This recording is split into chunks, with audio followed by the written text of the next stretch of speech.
श्रीमा Shri Arvind online Shri Arvind पाठचक्र रे योगदान करिथिबा भाई अपा मानक नमस्कार। आज आलोच्य विषय दिव्य जननी प्रसंग रे आलोचना करने निमंते नयागढ़ शरद भाई शरद कुमार दास मु अनुरोध करुछि।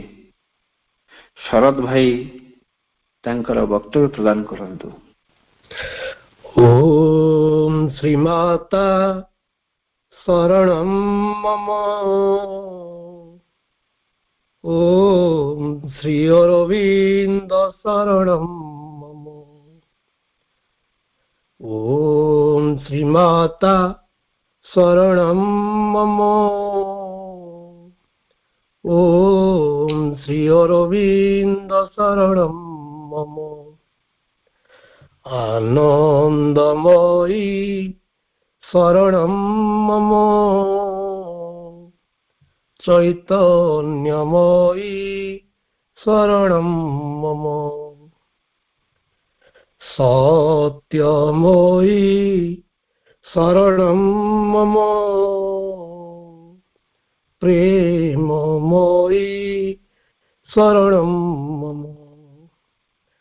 ओम श्रीमाता शरणं मम। ओम श्री अरविंद शरणं मम। महाकाली शरणं मम। माहेश्वरी शरणं मम। महालक्ष्मी शरणं मम। भगवती शरणं मम। ओम श्रीमाता शरणं मम। ओम श्री अरविंद शरणं मम। करुणामयी माँ परम प्रभु महायोगी श्री अरविंद ऑनलाइन पाठचक्र रे उपस्थित थिबा मातृ परिवार समस्त अपा भाई मानंकु मोर हृदय राज्य सविनय तथा सौहार्दपूर्ण वंदे मातरम। एई पाठचक्र माध्यम रे मते दिव्य जननी संबंध रे किछि कहिबार सुजोग दिया जाइथिबारु श्री माँ श्री अरविंद श्री चरण रे भक्तिपूत कृतज्ञता ज्ञापन करुछि। पाठचक्र संयोजक कमलकांत भाई को मध्य मु वंदे मातरम करुछि। सर्वप्रथम ईश्वर एक अनुभव आमर शरीर को जदि गोटे राज्य बोली धरा जाए बा विवेचना करा जाए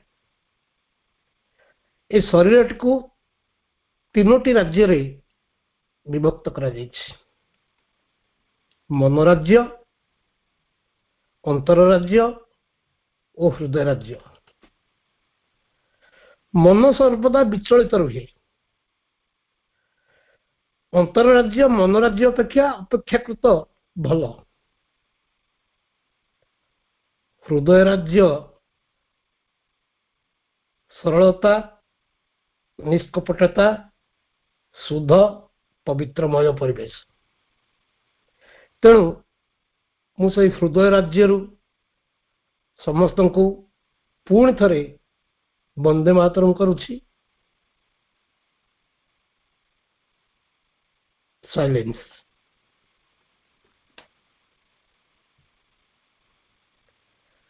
सर्वप्रथमे समस्ते चक्षु को बंद करंतु। हृदय राज्य रे अनुभव करंतु ସୁନ୍ଦର ପୁଷ୍କରଣୀଟିଏ, ହଂସ ହଂସରାଳୀ ଖେଳୁଛନ୍ତି, ପଦ୍ମ ଫୁଲରେ ପୁଷ୍କରଣୀଟି ଅତୀବ ମନୋରମ ଦୃଶ୍ୟମାନ ହେଉଛି। ମଧ୍ୟଭାଗରେ ବିରାଟ ପଦ୍ମ ଫୁଲଟିଏ ପ୍ରସ୍ଫୁଟିତ ହୋଇଛି। ପିଣ୍ଡିଟି ଉପରେ ମା ମହାଲକ୍ଷ୍ମୀ ସ୍ମିତ ହାସ୍ୟ ସହକାରେ ଡାହାଣ ହାତରେ କଳସଟିଏ ଧରି ଉପବେଶନ କରିଛନ୍ତି। ହୃଦୟ ରାଜ୍ୟରୁ ଆମ୍ଭେମାନେ ଆଞ୍ଜୁଳାଏ ଲେଖାଏଁ ଫୁଲ ନେଇ ତାଙ୍କ ଶିକରଣ ଯୁଗଳରେ ସ୍ଥାପନ କରିବା। ଇତିମଧ୍ୟରେ ମନ ମଧ୍ୟରେ ମା ମା ନାମ ନିରନ୍ତର ଜପୁଥାଉ। ତତ୍ପରେ ମାଙ୍କୁ ମଥା ପାତି ଶ୍ରୀଚରଣରେ ମୁଣ୍ଡ ଲଗାଇ ପ୍ରଣାମ କରିବା। ମାଙ୍କର କାନ୍ତିମୟ ଦୃଶ୍ୟ ଅତୀବ ରମଣୀୟ। ସେ ମାଧୁର୍ଯ୍ୟ ଲାବଣ୍ୟମୟୀ, ଚାରୁ ହାସ୍ୟମୟୀ, ହସ ହସ ବଦନରେ ଦକ୍ଷିଣ ହସ୍ତରେ ଆମର ମୁଣ୍ଡ ଉପରେ ସେ ଆଶୀର୍ବାଦ କରିବେ। ପୁନଶ୍ଚ ଆଣ୍ଠୁ ମାଡ଼ି ବସି ଆମେ ତାଙ୍କୁ ଭକ୍ତିପୂତ ପ୍ରଣାମ ଜଣାଇ ତାଙ୍କ ଚକ୍ଷୁ ସହିତ ଚକ୍ଷୁ ମିଶେଇବା। ଏହି ଭାବ ହୃଦୟ ମଧ୍ୟରେ ସ୍ଥାପନ କଲେ ମାଙ୍କୁ ଅନୁଭବ କରିହେବ। ସାମୂହିକ ପ୍ରାର୍ଥନା କେବେ ହେଲେ ନିଷ୍ଫଳ ଯାଏ ନାହିଁ, ଏକଥା ମା କହିଛନ୍ତି। ଓ ମାଇ Lord, what you want me to do, let me do the mother। हे ମୋର ପ୍ରଭୁ, ମୋର ଭଗବାନ, ତୁମେ ମୋ ଠାରୁ ଯାହା ଚାହ ମୁଁ ତାହା କେବଳ ହୋଇଉଠେ। ତୁମେ ମୋତେ ଯାହା କରିବା ପାଇଁ ଚାହ ସେହିପରି ଗଢ଼ି ତୋଳ। ଶ୍ରୀମା ପ୍ରଭୁ ସଦାସର୍ବଦା କହୁଛନ୍ତି, ମାଙ୍କୁ ଭଲ ପାଅ, ମାଙ୍କ ପ୍ରତି ବିଶ୍ୱସ୍ତ ରୁହ। ବାବାଜୀ ମହାରାଜ ମଧ୍ୟ କହୁଛନ୍ତି, ନିରନ୍ତର ହୃଦୟ ମଧ୍ୟରେ ମା ନାମ ଜପ କର। ମା ମଧ୍ୟ କହୁଛନ୍ତି, ସ୍ମରଣ ରଖ ଓ ସମର୍ପଣ କର। The function of a mantra is to create vibrations in the inner consciousness that will prepare it for the realization of what the mantra symbolizes and is supposed indeed to carry within itself। Shri Arvind. ମନ୍ତ୍ରର କାର୍ଯ୍ୟ ହେଉଛି ଆନ୍ତର ଚେତନାରେ କମ୍ପନ ସୃଷ୍ଟି କରିବା। ଯେଉଁ କମ୍ପନ କି ମନ୍ତ୍ରର ପ୍ରତୀକକୁ ଉପଲବ୍ଧି କରିବା ନିମନ୍ତେ ଏହି ଚେତନାକୁ ପ୍ରସ୍ତୁତ କରିବ। ଏହି ପ୍ରତୀକଟିକୁ ମନ୍ତ୍ରଟି ବାସ୍ତବରେ ନିଜ ମଧ୍ୟରେ ହିଁ ବହନ କରି ଚାଲିଥାଏ। ଶ୍ରୀ ଅରବିନ୍ଦ। ଆମେ ସର୍ବପ୍ରଥମେ ଜାଣିବା କିଏ ଏହି ଦିବ୍ୟ ଜନନୀ। ଉତ୍ତରରେ ଆସିବ ପ୍ରଭୁଙ୍କ କଥାରେ, ମା ହେଉଛନ୍ତି ଭଗବାନଙ୍କର ଚେତନା ଓ ଶକ୍ତି। ବା ଏପରି କୁହାଯାଇପାରେ ଯେ ସେ ହେଉଛନ୍ତି ଚିତ୍ ଶକ୍ତି।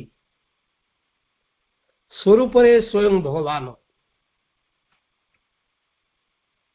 ବ୍ରହ୍ମଙ୍କୁ ଯିଏ ରୂପାୟିତ କରିଛନ୍ତି ଭିନ୍ନ ଭିନ୍ନ ରୂପରେ, ରଙ୍ଗରେ, ରସରେ, ବାସରେ ଓ ସ୍ପର୍ଶରେ, ସେ ହେଉଛନ୍ତି ମା, ସେ ହେଉଛନ୍ତି ଦିବ୍ୟ ଜନନୀ। ଯିଏ ସଚ୍ଚିଦାନନ୍ଦଙ୍କ ଠାରୁ ସବୁକିଛି ଆଣି ଆମକୁ ଦିଅନ୍ତି, ସିଏ ହେଉଛନ୍ତି ଆମରି ମା। ଯିଏ ଆମର ପ୍ରାର୍ଥନା ଶୁଣନ୍ତି ଓ ଉତ୍ତର ଦିଅନ୍ତି, ସିଏ ହେଉଛନ୍ତି ଆମରି ମା। ଯିଏ ଆମକୁ ନେଇ ପରମ ପ୍ରଭୁଙ୍କ ନିକଟରେ ପହଞ୍ଚାଇ ପାରନ୍ତି, ସିଏ ହେଲେ ଦିବ୍ୟ ଜନନୀ ମା।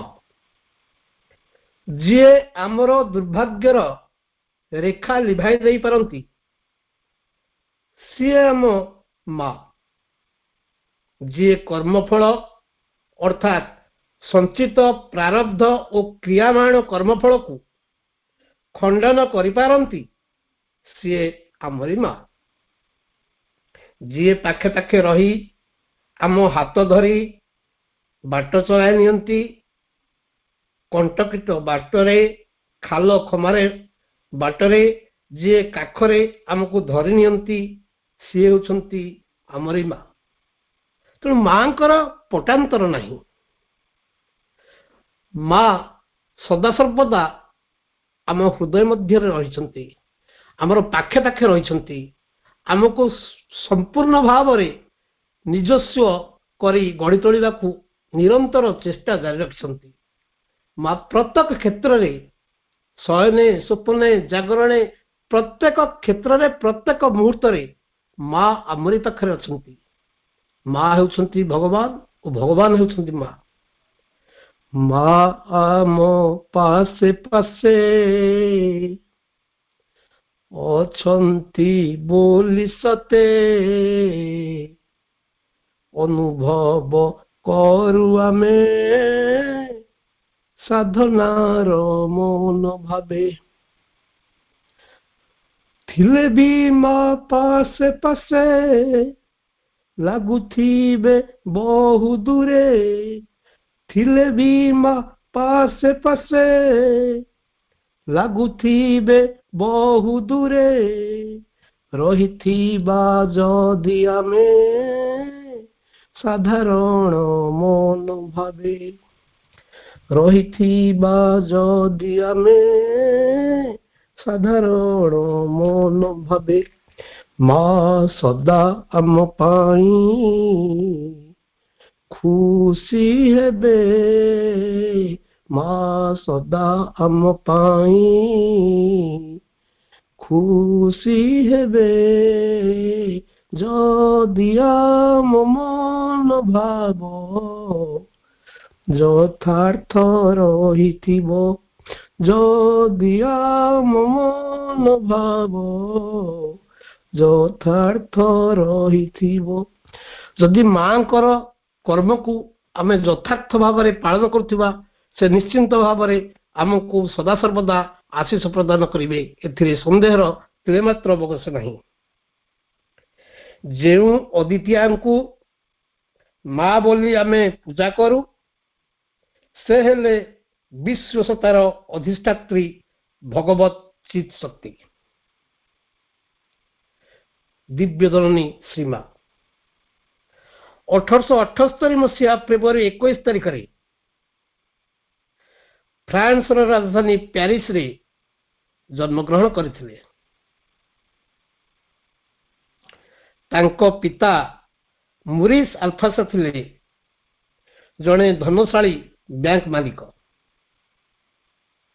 ଏବଂ ତାଙ୍କ ମାତା ମାଥିଡାସ୍ ମାଉ ଆଦର୍ଶ ସୁଗୃହିଣୀ ଥିଲେ। ମାତେ ଓ ଆଲଫସା ତାଙ୍କର ଏକମାତ୍ର ବଡ଼ ଭାଇ ଥିଲେ। ମାତ୍ର 4 ବର୍ଷ ବୟସରୁ ମୀରା ଭଗବାନ ତଥା ପୃଥିବୀ ପୃଷ୍ଠରେ ଜୀବନର ବିଶେଷ ଉଦ୍ଦେଶ୍ୟ ବିଷୟରେ ସଚେତନ ଥିଲେ। 4 ବର୍ଷ ବୟସରୁ ତାଙ୍କ ମା ତାଙ୍କ ପାଇଁ ଗୋଟିଏ ଛୋଟିଆ ଚୌକି ତିଆରି କରିଦେଇଥିଲେ। ସେ ଛୋଟିଆ ଚୌକିରେ ବସି ଘଣ୍ଟା ଘଣ୍ଟା ଧରି ଧ୍ୟାନସ୍ଥ ରହୁଥିଲେ। ସେହି ସମୟରୁ ସେ ଜାଣିପାରିଥିଲେ ଯେ ସାରା ଜଗତ ପାଇଁ ତାଙ୍କୁ ଏକ ମହାନ କାର୍ଯ୍ୟ କରିବାକୁ ପଡ଼ିବ। ଏହା ସେ ପିଲାଦିନରୁ ଜାଣିପାରିଥିଲେ। 7 ବର୍ଷ ବୟସରେ ମୀରା ପାଠପଢ଼ା ଆରମ୍ଭ କରିଥିଲେ। ଅକ୍ଷର ଶିକ୍ଷା କରିବା ପୂର୍ବରୁ ବାଳିକା ମୀରା ଧ୍ୟାନ କରିବା ଶିଖିଥିଲେ। 7 ରୁ 11 ବର୍ଷ ବୟସ ମଧ୍ୟରେ ତାଙ୍କର ଅନେକ ଆଧ୍ୟାତ୍ମିକ ଅନୁଭୂତି ହୋଇଥିଲା। ସେ ସ୍ୱପ୍ନରେ ସେସବୁ ଦୃଶ୍ୟମାନ ହେଉଥିଲେ। 11 ରୁ 13 ବର୍ଷ ବୟସ ମଧ୍ୟରେ ସେ ସ୍ୱପ୍ନରେ ଶ୍ରୀ ଅରବିନ୍ଦଙ୍କ ଠାରୁ ଯୋଗ ଶିକ୍ଷା ଲାଭ କରିଥିଲେ ଏବଂ ଦୃଢ଼ ନିଶ୍ଚିନ୍ତ ଥିଲେ ଯେ ଦିନେ ନା ଦିନେ ଏହି ପୃଥିବୀରେ ତାଙ୍କ ସହ ସାକ୍ଷାତ ହେବ। 18 ବର୍ଷ ବୟସରେ ମା ଭାରତୀୟ ଗୀତା ଏବଂ ବିବେକାନନ୍ଦଙ୍କ ରାଜଯୋଗ ପୁସ୍ତକ ସମ୍ପର୍କରେ ଆସିଥିଲେ। 1897 ମସିହାରେ 19 ବର୍ଷ ବୟସରେ ସେ ହେନେରୀ ମୋରିସେଟଙ୍କୁ ବିବାହ କରିଥିଲେ। 1899 ମସିହାରେ ତାଙ୍କର ଏକମାତ୍ର ପୁତ୍ର ଆନ୍ଦ୍ରେ ଜନ୍ମଗ୍ରହଣ କରିଥିଲେ। ଏକଦା 1910 ମସିହାରେ ପଲ ରିଚାର୍ଡ ନିର୍ବାଚନ କାର୍ଯ୍ୟରେ ପଣ୍ଡିଚେରୀ ଆସିଥିବା ସମୟରେ ଶ୍ରୀମାଙ୍କ ପ୍ରେରିତ ଏକ ଆଧ୍ୟାତ୍ମିକ ପ୍ରତୀକର ଅର୍ଥ ବୁଝିବା ପ୍ରସଙ୍ଗ କ୍ରମେ ଶ୍ରୀ ଅରବିନ୍ଦଙ୍କୁ ସାକ୍ଷାତ କରିଥିଲେ। ପଲ ରିଚାର୍ଡଙ୍କ ଠାରୁ ପ୍ରତୀକଟିର ଯଥାର୍ଥତା ଉତ୍ତର ଜାଣି ସୁଦୂର ଫ୍ରାନ୍ସରୁ ସେ ଶ୍ରୀ ଅରବିନ୍ଦଙ୍କୁ ନିଜସ୍ୱ ହୃଦୟ ରାଜ୍ୟରୁ ଆନ୍ତରିକ ଭାବରେ ଶ୍ରୀ ଅରବିନ୍ଦଙ୍କୁ ଗୁରୁ ରୂପେ ବରଣ କରିଥିଲେ। ସେହିଦିନ ଠାରୁ ସେ ଭାରତ ପ୍ରତି ଗଭୀର ଭାବରେ ଆକୃଷ୍ଟ ହୋଇଥିଲେ। 1912 ମସିହାରେ ସେ ଫ୍ରାନ୍ସରେ 12 ଜଣ ସଭ୍ୟଙ୍କୁ ନେଇ କସ୍ମିକ୍ ନାମରେ ଏକ ଷ୍ଟଡି ଗ୍ରୁପ ଆରମ୍ଭ କରିଥିଲେ। ଏହି ଷ୍ଟଡି ଗ୍ରୁପରେ ସେତେବେଳେ ଶ୍ରୀ ଅରବିନ୍ଦଙ୍କ ସ୍ୱପ୍ନର ପୃଥିବୀ ବିଷୟରେ ମଧ୍ୟ ଆଲୋଚନା କରାଯାଉଥିଲା। ଏଥିରେ ଏକ ନୂତନ ଚେତନାକୁ ଅବତରଣ କରାଇ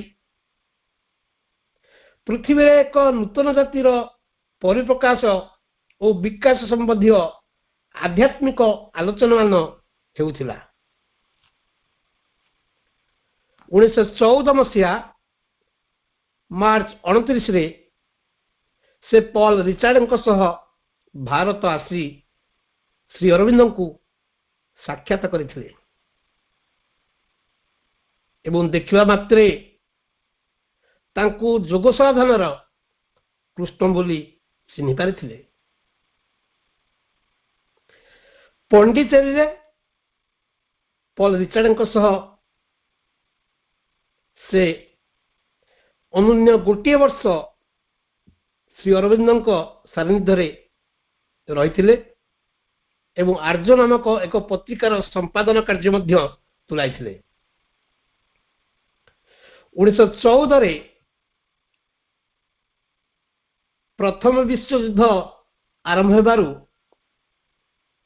ପଲ ରିଚାର୍ଡଙ୍କୁ ଫ୍ରେଞ୍ଚ ରିଜର୍ଭ ଆର୍ମି ବିଭାଗରେ ଯୋଗଦାନ କରିବାକୁ ଫ୍ରାନ୍ସରୁ ଆହ୍ୱାନ ଆସିବାରୁ ସେ ମୀରାଙ୍କ ସହ 1915ରେ ଫ୍ରାନ୍ସ ପ୍ରତ୍ୟାବର୍ତ୍ତନ କରିଥିଲେ।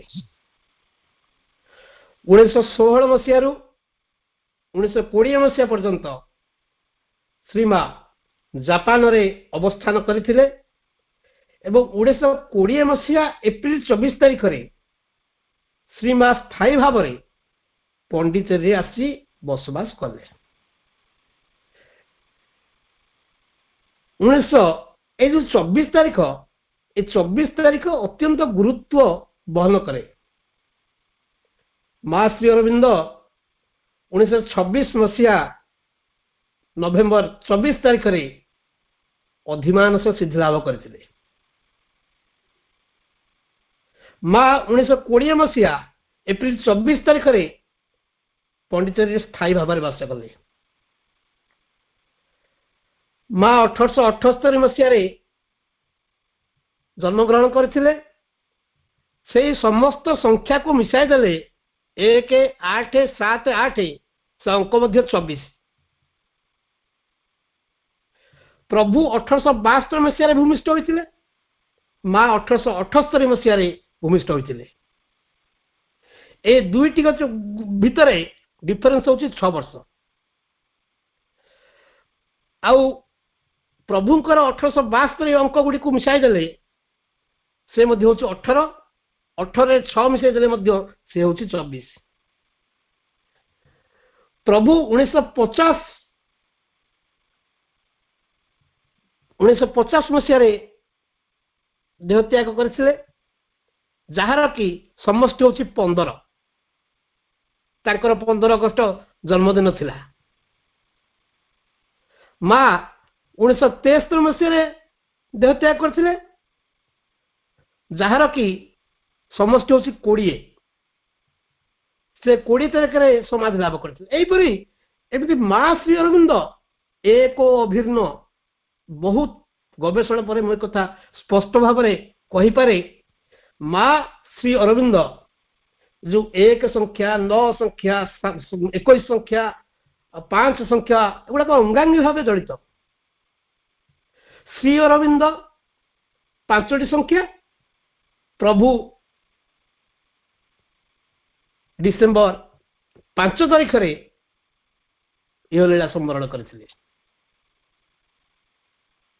ତେଣୁ ଏମିତି ବହୁତ କିଛି ଅଛି। 1950 ମସିହା ପ୍ରଭୁଙ୍କର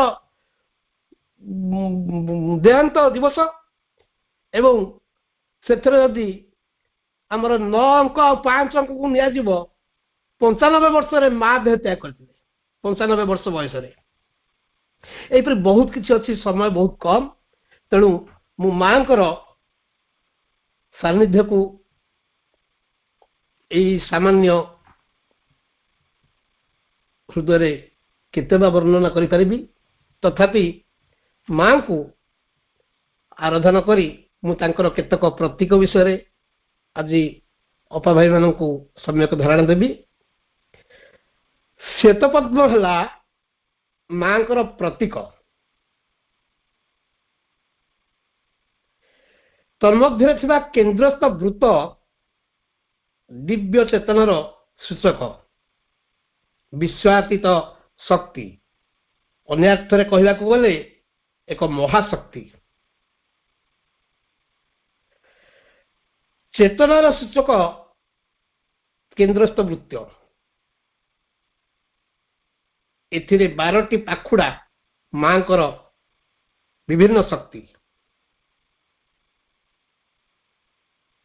ଏବଂ ଭିତରସ୍ଥ 4ଗୋଟି ପାଖୁଡା ଅତିମାନସରୁ ଅଧିମାନସ ପର୍ଯ୍ୟନ୍ତ କ୍ରିୟା କରୁଥିବା 4 ଶକ୍ତି। ଏକଥା ମାଙ୍କର ପ୍ରତୀକକୁ ହୃଦୟ ରାଜ୍ୟରେ ଭାବମାନ ହୋଇ ଭାବିଲେ ଜାଣିପାରିବେ। ମାଙ୍କ ସମ୍ବନ୍ଧରେ ଶ୍ରୀ ଅରବିନ୍ଦ 341 ପୃଷ୍ଠରେ ବର୍ଣ୍ଣନା କରିଛନ୍ତି। ମାଙ୍କର ପ୍ରଥମ ବିଗ୍ରହ ହେଲା ମାହେଶ୍ୱରୀ ଜ୍ଞାନ। ମାହେଶ୍ୱରୀ ପ୍ରଥମ ବିଗ୍ରହ, ଯିଏକି ଜ୍ଞାନର ପ୍ରତୀକ। ପ୍ରଶାନ୍ତ, ବିଶାଳତା, ସର୍ବବ୍ୟାପକ, ଜ୍ଞାନ, ସ୍ଥିର, ମଙ୍ଗଳୟତା, ଅଫୁରନ୍ତ କରୁଣା, ଅତୁଳ ଏବଂ ଅଦ୍ୱିତୀୟ ମହିମା, ସର୍ବଶାସକ ମହତ୍ୱ। ଇଏ ହେଲା ମାଙ୍କର ପ୍ରଥମ ବିଗ୍ରହ, ମାହେଶ୍ୱରୀ ରୂପ, ଯିଏକି ଜ୍ଞାନର ପ୍ରତୀକ। ମାଙ୍କର ଦ୍ୱିତୀୟ ବିଗ୍ରହ ମହାକାଳୀ ରୂପ, ଯାହାକି ବଳର ପ୍ରତୀକ। ତାଙ୍କର ଭାଷ୍ୟର ବୀର୍ଯ୍ୟ ଓ ଅଦମ୍ୟ ଆବେଗ, ଯୋଦ୍ଧୃଭାବ, ତାଙ୍କର ସର୍ବଜୟୀ ସଂକଳ୍ପ, ପ୍ରଖର କ୍ଷିପ୍ରତା ଆଉ ପ୍ରଳୟଙ୍କର ପ୍ରତାପ। ମାଙ୍କର ତୃତୀୟ ବିଗ୍ରହ ମହାଲକ୍ଷ୍ମୀ ରୂପ, ଯାହାକି ସଂଗତିର ପ୍ରତୀକ। ଏହା ହେଲା କାନ୍ତିମୟ, ମାଧୁର୍ଯ୍ୟମୟ, ଆଶ୍ଚର୍ଯ୍ୟମୟ। ସେଥିରେ ଅଛି ମାଙ୍କର ସୌନ୍ଦର୍ଯ୍ୟ, ସୁସଙ୍ଗତ ଓ ସୁଚାରୁ ଛନ୍ଦର ପ୍ରଗାଢ଼ ରହସ୍ୟ, ବିଚିତ୍ର ସୁକୁମାର ବୈଭବ, ଦୁର୍ବାର ଆକର୍ଷଣ, ମୋହିନୀ ମାଧୁରୀମା। ମାଙ୍କର ଚତୁର୍ଥ ବିଗ୍ରହଟି ହେଲା ମହାସରସ୍ୱତୀ, ଯାହାକି ପୂର୍ଣ୍ଣତାର ପ୍ରତୀକ। ଅନ୍ତରଙ୍ଗ, ଗଭୀର ଜ୍ଞାନ ତଥା ନିପୁଣ ନିର୍ଦ୍ଦୋଷ କର୍ମ ଓ ସକଳ ବସ୍ତୁକୁ ପ୍ରଶାନ୍ତି ଏବଂ ନିର୍ଦ୍ଦିଷ୍ଟ ପୂର୍ଣ୍ଣତା ପ୍ରଦାନର ଏକ ନିବିଡ଼ ଗଭୀର ସାମର୍ଥ୍ୟରେ ବିଭୂଷିତ। ମା ପୁସ୍ତକର 38 ଆଉ 39 ପୃଷ୍ଠାରେ ମଧ୍ୟ ଏକଥା ଲିପିବଦ୍ଧ କରାଯାଇଛି। ଆଉ ମାଙ୍କର 12ଟି ପାଖୁଡା, 12ଟି ଶକ୍ତିର ସ୍ପନ୍ଦନ, ସେଗୁଡାକ ବର୍ତ୍ତମାନ ଗୋଟିକ ଉପରେ ଗୋଟିଏ ଆଲୋଚନା କରିବା। ସର୍ବପ୍ରଥମ ମାଙ୍କର ଯୋଉ ଶକ୍ତିର ଉତ୍ସ ବା ଶକ୍ତିର ସ୍ପନ୍ଦନ ହେଉଛି ଆନ୍ତରିକତା ବା ସିନ୍ସିୟରିଟି। ଅନ୍ତରଇକ ଆନ୍ତରିକ, ଅନ୍ତର ସମ୍ବନ୍ଧୀୟ, ଆନ୍ତଃ ଚେତନା। ଆନ୍ତରିକର ଅର୍ଥ ହେଲା ପ୍ରାପ୍ତ ହୋଇଥିବା ଉଚ୍ଚତମ ଚେତନା ଓ ଉପଲବ୍ଧିର ସ୍ତରକୁ ସତାର ସମସ୍ତ ଗତିବୃତ୍ତିକୁ ଉତ୍ତୋଳିତ କରିନେବା। ଆନ୍ତରିକତାର ଦାବି ହେଲା କେନ୍ଦ୍ରୀୟ ଭାଗବତ ସଂକଳ୍ପର ଚତୁର୍ଦିଗରେ ସମସ୍ତ ଅଂଶ ଓ ଗତିବୃତ୍ତି ସହ ସମସ୍ତ ସତ୍ତାର ଐକ୍ୟୀକରଣ ତଥା ସଂଗତି ବିଧାନ। ମା କହୁଛନ୍ତି, ଭୟ କର ନାହିଁ, ତୁମର ଆନ୍ତରିକତା ତୁମର ରକ୍ଷା କବଚ। ଆନ୍ତରିକତା ରହିଲେ ମାଙ୍କ ପ୍ରତି ନିର୍ଭରତା ଆସିବ, ବିଶ୍ୱାସ ଆସିବ, ନିଷ୍ଠା ଆସିବ। ତେଣୁ ମା ତ ଯଥାର୍ଥରେ କହିଛନ୍ତି, ଭୟ କର ନାହିଁ, ତୁମର ଆନ୍ତରିକତା ହିଁ ତୁମର ରକ୍ଷା କବଚ। ଦ୍ୱିତୀୟ ଶକ୍ତିର ସ୍ପନ୍ଦନ ମାଙ୍କର ଦ୍ୱିତୀୟ ପାଖୁଡା ହେଲା ନମ୍ରତା, ହ୍ୟୁମିଲିଟି। ଭୌତିକ ସ୍ତରର ସ୍ୱଭାବରେ ଦିବ୍ୟ ପରମସତ୍ତାଙ୍କ ପ୍ରତି ବିନୟ ଭାବ ପୋଷଣ କରିବା, ଏକଥା ମା କହୁଛନ୍ତି। ଭୌତିକ ସ୍ତରର ସ୍ୱଭାବରେ ଦିବ୍ୟ ପରମସତ୍ତାଙ୍କ ପ୍ରତି ବିନୟ ଭାବ ଏବଂ ରୂପାନ୍ତର ଲାଗି ପ୍ରଥମ ଆବଶ୍ୟକୀୟ ମନୋଭାବ ହେଲା ନମ୍ରତା। ନମ୍ରତା ସାଧୁତାର ଏକମାତ୍ର ଆବଶ୍ୟକୀୟ ଗୁଣ। ଯଦି ଉଦାହରଣ ଦେଲେ ବୁଝିହବ, ଯେଉଁ ଆମ୍ବ ଗଛରେ, ଯେଉଁ ଡାଳରେ ଆମ୍ବ ଫଳିଥାଏ, ସେ ଡାଳ ସ୍ୱତଃ ନଇଁଯାଏ। ଏହା ହେଲା ନମ୍ରତାର ପ୍ରତୀକ। ମାଙ୍କର ତୃତୀୟ ଶକ୍ତି କୃତଜ୍ଞତା ବା ଗ୍ରେଟିଟ୍ୟୁଡ। ଯେତେବେଳେ ଶ୍ରୀ ଅରବିନ୍ଦ 1950 ମସିହା ଡିସେମ୍ବର ମାସ 5 ତାରିଖରେ ଅତିମାନସ ଶକ୍ତିକୁ ଉତ୍ତାରେ ଆଣି ଦେହତ୍ୟାଗ କରିଥିଲେ, ସେତେବେଳେ ମା ଅବିଚଳିତ ବା ସ୍ଥିର ସଂକଳ୍ପ ମଧ୍ୟରେ ଗାମ୍ଭୀର୍ଯ୍ୟ ମୂର୍ତ୍ତି ପ୍ରକଟିତ କରିଥିଲେ। କିଛି ଦିନ ଉତ୍ତାରେ ଶିଷ୍ୟ ଭକ୍ତମାନେ ଛାତ୍ରଛାତ୍ରୀମାନେ ଯେତେବେଳେ ମାଙ୍କୁ ପଚାରିଲେ, ମା ପ୍ରଭୁଙ୍କର କେଉଁ କାର୍ଯ୍ୟ କଲେ ଆମେ ତାଙ୍କ ପ୍ରତି କୃତଜ୍ଞ ରହିପାରିବୁ ବା ପ୍ରଭୁ ଆମକୁ ଭଲ ପାଇବେ? ମା କେବଳ ଦୁଇଟି ଶବ୍ଦ କହିଥିଲେ। ସେ ଦୁଇଟି ହେଲା ସମର୍ପଣ ଆଉ କୃତଜ୍ଞତା। ଯେଉଁ ପ୍ରଭୁ ଶ୍ରୀ ଅରବିନ୍ଦ ପରମ ପୂଜ୍ୟ ବିଶ୍ୱ ନିୟନ୍ତା ଯେ ପୃଥିବୀରେ ଶାନ୍ତି ପ୍ରତିଷ୍ଠା କରିବା ଉଦ୍ଦେଶ୍ୟରେ, ପୃଥିବୀକୁ ସ୍ୱର୍ଗ ରାଜ୍ୟ ପ୍ରତିଷ୍ଠା କରିବା ଉଦ୍ଦେଶ୍ୟରେ ନିଜ ଶରୀରକୁ ଉତାରି ଆଣିଥିଲେ ଅତିମାଂସ ଶକ୍ତି ସ୍ଥାପନ କରିବା ଉଦ୍ଦେଶ୍ୟରେ, ତାଙ୍କ ପ୍ରତି କୃତଜ୍ଞତା ଜ୍ଞାପନ କରିବା ଆମର ଧର୍ମ ନୁହେଁ କି? ତେଣୁ ମା ଏକଥା ସ୍ପଷ୍ଟ ଭାବେ କହିଯାଇଥିଲେ, ନିଜକୁ ସମର୍ପିତ କର ଆଉ ପ୍ରଭୁଙ୍କ ନିକଟରେ କୃତଜ୍ଞତା ଜ୍ଞାପନ କର, ଯାହାକି ପ୍ରାୟ ସମାଧିରେ ପ୍ରଭୁଙ୍କ ପ୍ରତି କୃତଜ୍ଞତା ଜ୍ଞାପନ କରାଯାଇଛି। ମା ଯଥାର୍ଥରେ କହୁଛନ୍ତି, ଶ୍ରୀ ଅରବିନ୍ଦଙ୍କୁ ଆମର କୃତଜ୍ଞତା ଜଣାଇବା ନିମନ୍ତେ ତାଙ୍କ ଶିକ୍ଷାର ଏକ ଜୀବନ୍ତ ଆଦର୍ଶ ହୋଇ ଉଠିବା ଅପେକ୍ଷା ଅଧିକ ଭଲ ଆମେ ଆଉ କିଛି କରିପାରିବା ନାହିଁ। ଶ୍ରୀମା ମାଙ୍କର ଚତୁର୍ଥ ଶକ୍ତି, ଚତୁର୍ଥ ପ୍ରତୀକ ଅଧ୍ୟବସାୟ, ପର୍ସେଭରାନ୍ସ। ଅଧ୍ୟବସାୟ ଦ୍ୱାରା ମନୁଷ୍ୟ ସମର୍ଥ ପଦବ୍ୟାଚ୍ୟ ହୋଇଥାଏ। ଯାହା ତୁମେ ଆଜି କରିବାକୁ ସମର୍ଥ ହୋଇନାହଁ, କାଲି ତୁମେ ତାହା ନିଶ୍ଚିନ୍ତ ଭାବରେ ହାସଲ କରିବ। ଅଧ୍ୟବସାୟ କରି ଚାଲ ଏବଂ ତୁମେ ବିଜୟ ହାସଲ କରିବ ହିଁ କରିବ। ଶ୍ରୀମା ଗୋଟିଏ ପିଲାର ଗଣିତଟିଏ ହେଉନି, ସେ ବାରମ୍ବାର ଚେଷ୍ଟା କରୁଛି। ଥରେ ଭୁଲ ହେଲା, ଦୁଇଥର ଭୁଲ ହେଲା, ତିନି ଥର ବେଳକୁ ସେ ସକ୍ସେସ୍ ହେଉଛି।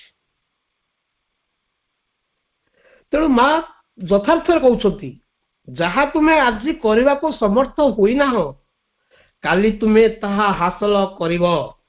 ଅଧ୍ୟବସାୟ କରି ଚାଲ ଏବଂ ତୁମେ ବିଜୟ ହାସଲ କରିବ। ଆଉ ଗୋଟିଏ ଉଦାହରଣ ନେଲେ ବୁଝିହେବ। ଛୋଟିଆ ପିଲାଟିଏ କୁଆ କୁଆ ରଡ଼ି କରି କାନ୍ଦୁଛି। ଧୀରେ ଧୀରେ ଧୀରେ ଧୀରେ ଯେତେବେଳେ ବଡ଼ ହେଉଛି, ଟୁଙ୍ଗୁ ଟୁଙ୍ଗୁ ହେଇକି ଚାଲୁଛି, ପଡ଼ିଯାଉଛି, ଚାଲୁଛି, ପଡ଼ିଯାଉଛି, ଚାଲୁଛି, ପଡ଼ିଯାଉଛି।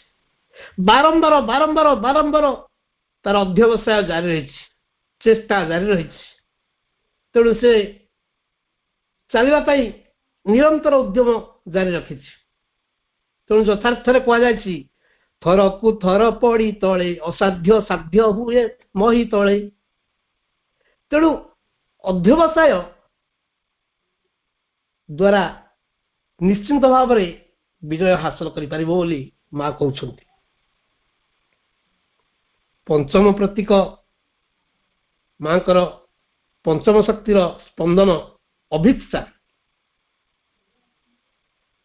ଅଭିପ୍ସା ମାନେ ଅଦ୍ୟମ ଇଚ୍ଛା।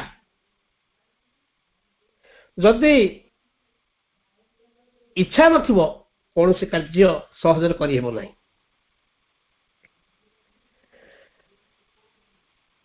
ଇଚ୍ଛା ଥିଲେ ଉପାୟ ଆପେ ଆପେ ଆସେ, ଏକଥା କୁହାଯାଇଛି।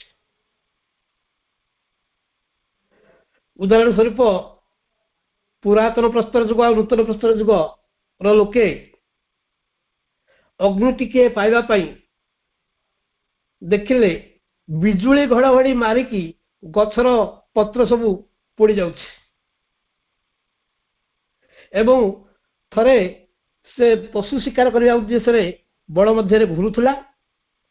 ପଥରଟିଏ ଯେତେବେଳେ ପଶୁକୁ ମାରିଛି, ପଶୁ ଦେହରେ ନ ବାଜି ଆଉ ଅନ୍ୟ ଏକ ପଥରରେ ଯେତେବେଳେ ବାଜିଛି ତାହା ନିଆଁଜାତ ହୋଇଛି, ଅଗ୍ନି ସ୍ଫୁଲିଙ୍ଗ ହୋଇଛି ସେଥିରେ। ତେଣୁ ଇଏ ତାର ଅଦ୍ୟମ ଇଚ୍ଛା ଶକ୍ତି ଜାରି ରଖିଲା ଯେ ମୁଁ କେମିତି ଅଗ୍ନି ଉଦ୍ଭାବନ କରିବି। କାଠକୁ କାଠ ଘଷି ପଥରକୁ ପଥର ବାଡ଼େଇ ସେ ଅଗ୍ନି ପାଇପାରୁଥିଲା। ତେଣୁ ମା କହୁଛନ୍ତି, ହେ ପରମ ପ୍ରଭୁ, ଆପଣଙ୍କୁ ଜାଣିବା ପାଇଁ ଏକ ଅଦମ୍ୟ ଇଚ୍ଛା ମୋ ମାଧ୍ୟମରେ ଜାଗ୍ରତ ହେଉ, ମୋ ମଧ୍ୟରେ ଜାଗ୍ରତ ହେଉ। ମୁଁ ଏହି ଅଭିପ୍ସା କରୁଛି ଯେପରିକି ମୋର ଜୀବନ ଆପଣଙ୍କ ସେବା ପ୍ରତି ସମ୍ପୂର୍ଣ୍ଣ ଭାବରେ ଅର୍ପିତ ହୋଇ ରହିଥାଉ। ତେଣୁ ଅଭିପ୍ସା, ଆସ୍ପାଇରେସନ, ଏଇଟା ଆମ ପାଇଁ ଏକାନ୍ତ ଆବଶ୍ୟକ। ଷଷ୍ଠ ପ୍ରତୀକଟି ବା ଷଷ୍ଠ ପାଖୁଡ଼ା ମାଙ୍କ ଶକ୍ତିର ସ୍ପନ୍ଦନ ହେଲା ଗ୍ରହଣଶୀଳତା, ରିସେପ୍ଟିଭିଟି। ନୀରବତା ମଧ୍ୟରେ ରହିଛି ସବୁଠୁ ବେଶୀ ଗ୍ରହଣଶୀଳତା। ଯଦି ନୀରବ ରହିବା, ସାଇଲେନ୍ସ ରହିବା, ତାହେଲେ ଆମର ଗ୍ରହଣଶୀଳତା ଆପେ ଆପେ ବୃଦ୍ଧି ପାଇବ, ଗ୍ରହଣ କାପାସିଟି ବଢିଯିବ, ରିସିଭିଂ ପାୱାର। କାହିଁକିନା ଏ ନ୍ୟୁଟନ, ବୈଜ୍ଞାନିକ ନ୍ୟୁଟନ ଗଛ ମୂଳରେ ସାଇଲେନ୍ସ ହୋଇ ବସୁଥିଲେ, ଧ୍ୟାନରତ ଥିଲେ, ନୀରବ ରହିଥିଲେ। ସେ ତାଙ୍କୁ ଚିନ୍ତା କରିବାକୁ ଖୋରାକ ଯୋଗାଇଲା ଗ୍ରହଣଶୀଳତା, ନୀରବତା। ତେଣୁ ସେ ମନ ମଧ୍ୟରେ ଭାବିଲେ ଯେ ଫଳଟି ତଳକୁ ଆସିଲା, ଉପରକୁ କାହିଁକି ଗଲା ନାହିଁ। ଏହି ଚିନ୍ତା ହିଁ ତାଙ୍କୁ ପହଞ୍ଚାଇ ଦେଇପାରିଥିଲା ଉନ୍ନତିର ଚରମ ସୋପାନରେ, ଶୀର୍ଷରେ, ଯାହାକି ମାଧ୍ୟାକର୍ଷଣ ଶକ୍ତି। ତେଣୁ ନୀରବତା ମଧ୍ୟରେ ରହିଛି ସବୁଠୁ ବେଶୀ ଗ୍ରହଣଶୀଳତା, ଏକଥା ମା କହୁଛନ୍ତି। ଆହୁରି ମଧ୍ୟ ଏକ ନିଶ୍ଚଳ ନୀରବତା ମଧ୍ୟରେ ହିଁ ସର୍ବବୃହତ କାର୍ଯ୍ୟ ସାଧିତ ହୋଇଥାଏ। ସେଥିପାଇଁ ତ ମହାତ୍ମା ଗାନ୍ଧୀ ସବୁବେଳେ ଅନଶନ କରୁଥିଲେ, ମୌନ ବ୍ରତ କରୁଥିଲେ। ପ୍ରାୟ ଏବେ ବି ଦେଖାଯାଏ ଏ ଛୁଟି ଦିନରେ ବା ରବିବାର ପ୍ରାୟ ଅନେକ ଲୋକ ନୀରବ ରହିବାକୁ ଶ୍ରେୟସ୍କର ମଣିଥାନ୍ତି। ନୀରବତା ହିଁ ଶ୍ରେଷ୍ଠ ଶକ୍ତି, ଶକ୍ତିର ଉତ୍ସ, କେନ୍ଦ୍ରୀଭୂତ ଶକ୍ତି। ତେଣୁ ମା କହୁଛନ୍ତି, ଆସ ଆମ୍ଭେମାନେ ନୀରବ ରହିବାକୁ ଶିକ୍ଷା କରିବା, ଯାହା ଫଳରେ କି ପରମ ପ୍ରଭୁଙ୍କର, ଭଗବାନଙ୍କର ଆମକୁ ତାଙ୍କ କାର୍ଯ୍ୟରେ ସେ ଲଗାଇ ପାରିବାକୁ ଉଦ୍ୟମ କରିବେ, ଆମେ ତାଙ୍କ କାର୍ଯ୍ୟରେ ସାମିଲ ହୋଇପାରିବା। ସପ୍ତମ ଉତ୍ସ, ସପ୍ତମ ପ୍ରତୀକ ବା ସପ୍ତମ ପାଖୁଡ଼ା ଅଗ୍ରଗତି ବା ପ୍ରୋଗ୍ରେସ। ଜଣକ ପାଇଁ ସବୁଠୁ ମହାନ ବିଷୟ ହେଲା ଯଥାସାଧ୍ୟ ଅଗ୍ରଗତି ସାଧନ। ପାର୍ଥିବ ସ୍ତରରେ ଆସୁଥିବା ବାଧା ସକଳ ରୂପାନ୍ତର କ୍ରିୟାର ଏକ ଅଂଶ ବିଶେଷ ଏବଂ ସେ ସବୁକୁ ଶାନ୍ତ ଭାବେ ଗ୍ରହଣ କରିବା ଉଚିତ, ଏକଥା ମା କହୁଛନ୍ତି। ଅଷ୍ଟମ ପ୍ରତୀକଟି ବା ପାଖୁଡ଼ାଟି ହେଲା ସାହସ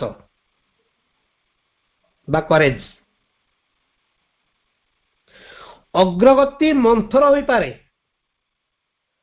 ପତନ ବାରମ୍ବାର ହୋଇପାରେ, କିନ୍ତୁ ଯଦି ଏକ ସାହସିକ ସଂକଳ୍ପ ରକ୍ଷା କରାଯାଏ ତେବେ ତୁମେ ନିଶ୍ଚୟ ଦିନେ ବିଜୟ ଲାଭ କରିବ ହିଁ କରିବ ଏବଂ ଦେଖିବ ଯେ ଦୀପ୍ତିମାନ ସତ୍ୟ ଚେତନା ସମ୍ମୁଖରେ ସକଳ ବାଧା ବିପତ୍ତି ମିଳେଇ ଯାଇ ନିଶ୍ଚିହ୍ନ ହୋଇଯାଇଛି। ମା କହୁଛନ୍ତି,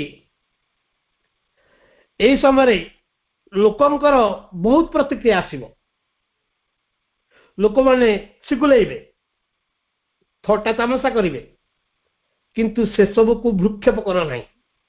ଲୋକଙ୍କ ପ୍ରତିକ୍ରିୟା ଯେତେ ଅପ୍ରୀତିକର ହେଉନା କାହିଁକି, ସେ ସବୁକୁ ନେଇ ଆଦୌ ବିବ୍ରତ ହୁଅନା। ଶ୍ରୀମା गोटे उदाहरण नेले आमे माने बुझी परिबा जेतेबेले मनीष देखिला जे पक्षीटी आकाश रे उड़ुछि आमे काई न उड़ी परिबा एमती निरंतर उद्यम कला परे केतक लोक गछ उपरे चढ़ी कुला देई पड़िले एवं प्राण छाड़िले एवं छात उपरକୁ जाके डेइले चाଳ उपरକୁ जाके डेइले डेई नहीं बारंबार फेलुअर हेई राइट ब्रदर्स एरोप्लेन उद्भावन कले से दरकार साहस करेज आउर एक उदाहरण दिया जाई पारे पिलाटी छोटियारू चलुछि तापरे साइकिल चलाउछि तापरे स्कूटर चलाउछि स्कूटी चलाउछि मोटरसाइकिल चलाउछि फोर व्हीलर चलाउछि कार बोलेरो एम चलाउछि तापरे ट्रेन मध्ये एई मनुष्य चलाउछि जल रे भासुछि जहाज रे जाउछि बुढ़ा जहाज रे जाउछि आकाश रे उड़ा जहाज रे उड़ुछि एवं चंद्र पृष्ठ रे मध्ये रॉकेट जाई पाद देलाणी केमती एक कथा संभव होई पारछि ओनली करेज साहस आगर तो आम पिला दिने पढ़ी पिला दिन गोटे कथा उंकी मारी जाए मन मध्य आमे तो भाग्यवान पिलारे आउ के आम परी थिलारे आमे तो उड़ू आजी आकाशे रबिर कर जही झलके ए कथा तो कई मिठा बोली कहि परिबे नहीं बारंबार प्रयास कले साहस कले निश्चिंत भाव में सक्सेस मनुष्य हो पारिबो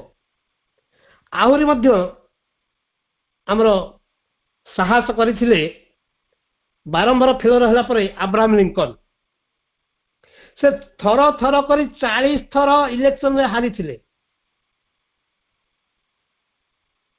शेषरे अमेरिकार राष्ट्रपति आसन अलंकृत करथिले ए साहस बल रे लोकंकर प्रतिक्रिया आसुथिला लोक माने थटा तामस मजा करुथिले किंतु तांकर निरंतर उद्यम साहसिक पदक्षेप तांकु उच्चासन प्रदान करथिला तेणु मां कहउचंती लोकंक प्रतिक्रिया जेते अप्रीतकर हेउना काहेकि से सब को नहीं आदौ विव्रत होना श्रीमा मां आज तो समय हो जाउछि आहुरी तथापि मु ठिके ठिके कहि जाउछि आ गोटे हला साधुता साधुता हला अन्य एक प्रतीक मांकर जहाँकि नवम प्रतीक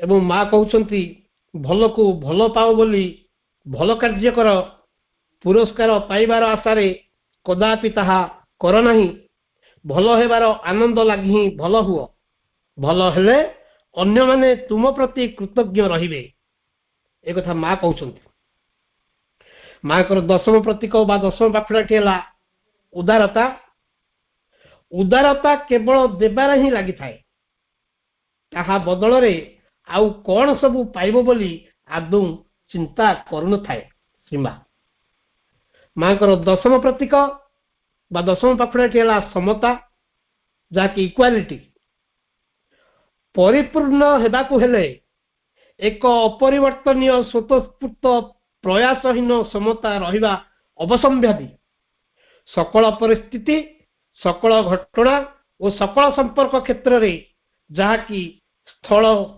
हेउ बा मानसिक हेउ सेगुड़िकर स्वभाव और प्रभावर निर्विशेष रे सही समता अवश्य रहिबो श्रीमान मांकर द्वादश प्रतीक बा शेष प्रतीक शांति बा पीस दुईटी कथा तुम्हें कदापि भूलिबो नहीं एक कथा मां कहउछंती से दुईटी कथा हला श्री अरविंदंकर करुणा एवं मांकर भल पाइबा मांकर भल पाइबा थिले आमे निश्चिंत भाव रे तांकर कृपा लाभ करि पाइबा बाहर साहस भीतर शांत एवं दिव्य परम सत्तांक कृपा उपरे संपूर्ण भाव रे अटल रहिथिबो एक विश्वास एक श्रीमा कहउछंती मां कहउछंती एतिकरे आजिरो आउ हमर वक्तव्य सांग करबा